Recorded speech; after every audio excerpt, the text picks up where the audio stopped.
50 years ago this month, one of the longest-lasting prison takeovers by inmates happened here in Texas. It was 1974 when 3 prisoners using smuggled weapons took hostages in the library at the state prison in Huntsville, and it was an ordeal that lasted nearly 2 weeks.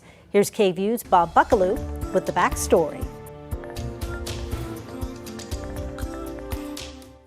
From the outside, a stark-looking building, the state prison in Huntsville.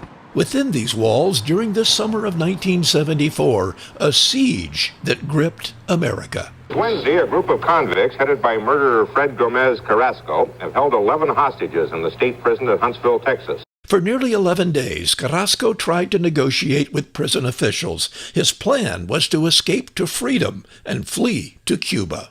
During the long ordeal, Carrasco threatened to kill the hostages unless officials met his demands. Across the street from the prison, reporters gathered to cover the story, among them journalist Larry Weidman.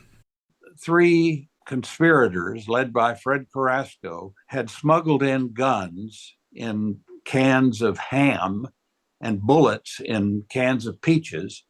The last newsmen knew the talks were still bogged down over the hostages Carrasco wants to take with him on an armored car ride to freedom. Finally, almost 11 days into the ordeal, prison officials agreed to provide an armored truck and getaway for Carrasco in exchange for the safe release of the hostages.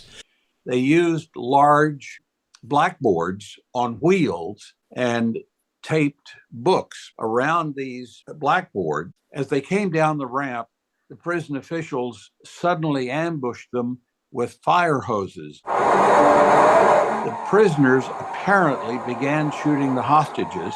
There was an exchange of gunfire. 2 hostages were killed. A third, the chaplain, was wounded. 2 of the prisoners, including Fred Carrasco, died. The siege had ended. Funeral services were held today in Huntsville, Texas, for the 2 women hostages who were killed in the shootout this weekend at the Texas State Prison. As one reporter wrote, "It is a tragedy that 2 hostages died, and it's a miracle that all the rest lived." Bob Buckaloo, KVUE News.